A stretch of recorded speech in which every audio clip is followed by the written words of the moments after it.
These are dirty players. They're bad people. They're not stupid.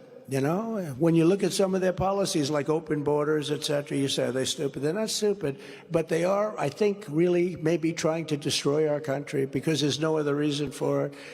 Now we're ready to take our American First economic program to even greater heights. When I'm elected, we will have tax cuts, regulation cuts, energy price cuts, and interest rates cuts like you've never seen before, even with me.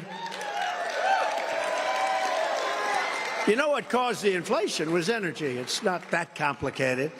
And it also caused Putin to go into Ukraine, although he would have never done it if I was president, even if he did have the energy resources. Because, you know, when it went up to $100 a barrel, he makes a fortune on a war. He'll be the only guy to ever make a fortune on a war. And Biden's the one complaining, but he's the one that drove the energy prices up. So he caused the war with his stupidity, with his absolute, look, he's the most corrupt. He's the most, just the most absolute. He's the worst president in the history of our country. He's the most. He's grossly incompetent. He talks about the war, but he's driving the energy prices up.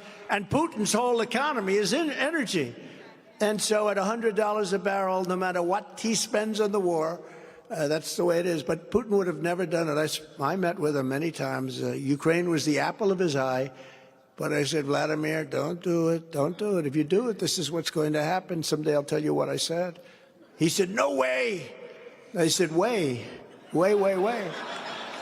He said, no way you'll do that. I said, I will. I swear to you, I will. I'm going to do it. And he didn't believe me. But he believed me 10%. And that's all you needed. That was it. Same thing with President Xi in China. Don't go into Taiwan. He believed me 10% too, and that was enough. But, you know, it's what's happened is so bad. I think a lot of it started with Afghanistan. That was the most incompetent withdrawal in history. They withdrew, think of it, they withdrew the military first. You take your citizens out first, you take the people you need out first, then you get your $85 billion worth of equipment and you get it out, brand new military equipment. You know, if you look at it, Afghanistan now is, I think, the #2 merchant in the world for selling military equipment. They're selling the stuff we gave them, brand new, gorgeous stuff. I rebuilt the entire military. They gave $85 billion of it away. The good news is we have plenty of others, although we're very low on ammunition. We're low because we're giving so much. It's very, very bad. We are closer to World War III than we've ever been, and I'm the only one that will prevent World War III. I'm telling you, we are closer to World War III.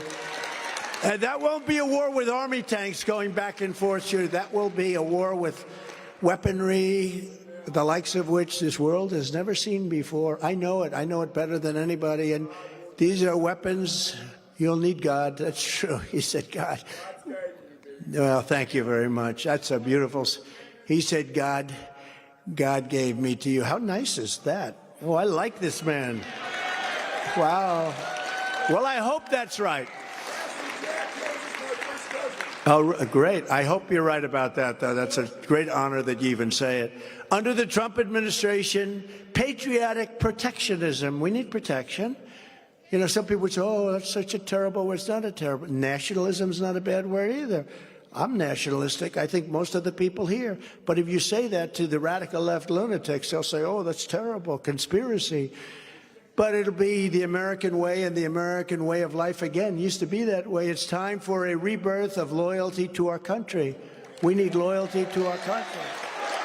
To protect American workers and families, I will impose an across-the-board tariff on foreign-made goods that come into our country. If they're going to come into our country and if they're going to pillage, in many ways, our country or do a good job, they have to pay for the right to come into our country. Because right now they're destroying our country on trade. We have trade imbalances at levels that nobody's ever seen. And I was all set to do it. And then we had the COVID situation. And we had other problems. But we're going to do it, and we were doing it, and we made incredible trade deals. We did so much. I will pass what's called the Trump Reciprocal Trade Act. That means that if China or any other country makes us pay a 100 or 200% tariff, which in many cases they do, we will make them pay a reciprocal tariff of 100 or 200%. We don't do that. We've done it on individual cases where I was able to get it done, but we're going to do it for everybody when they charge us. A lot of countries, not only China, but you have a lot of countries, they'll sell a motorbike, they'll put a tariff on Harley Davidsons going into India of 150%, and they sell what's called Indian motorbikes, lesser level, and we put a tariff on them of nothing. But we did a big thing in my administration, and you know what they want? They want Harley Davidson or whoever to go to India and build a plant. That way they say you have no tariffs. Well, we lose all those jobs. So we're gonna hit them very hard. Everybody, we're gonna hit them very hard. Reciprocal trade. They put it on us, we put it on them. One of two things is going to happen. We'll collect a lot of money, and that's fine, and so will they. Or they'll drop the tax, and we'll drop the tax, and it's simply, you don't have an accounting problem.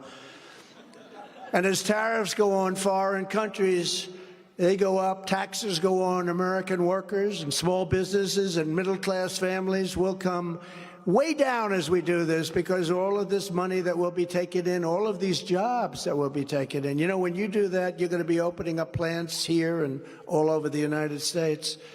And that's what China did, and they still do. Didn't work as well with us because I put a very big tax on their cars, tremendous tariff, 50%, because everybody was moving to China to build their plants. And then they'd sell back into the U.S., and we wouldn't even charge them.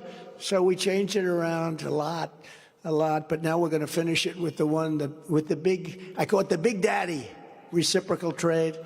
I will revoke China's most favored nation. So they get a favored nations. That means they get the whole world, because they say we're a developing nation. You know what? If you look at some of our cities and everything else, we're a developing nation too. Our cities are in bedlam. We're more of a developing nation than they are. They don't have the problems that these Democrat mayors and governors have, where they've destroyed their states and they've destroyed their cities. I will revoke China's most favored nation trade status, and we will impose stiff penalties on China and other trade abusers. We have tremendous trade abusers. They think we're so stupid. They look at this guy Biden. He doesn't know where the hell he is. He can't put two sentences together. He can't get off a stage. There's a stair right there. I never understand. He's always looking around. Where do I go?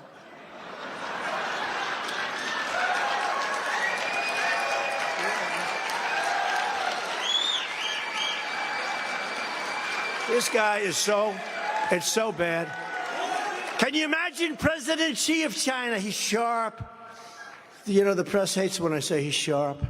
I actually called him very smart one day. Oh, he called him smart, you know. He runs 1.4 billion people with an iron fist, and I call him smart. They say, President Trump called him smart. They want me to say he's a stupid man. They've been ripping us off for so many years. They're very smart.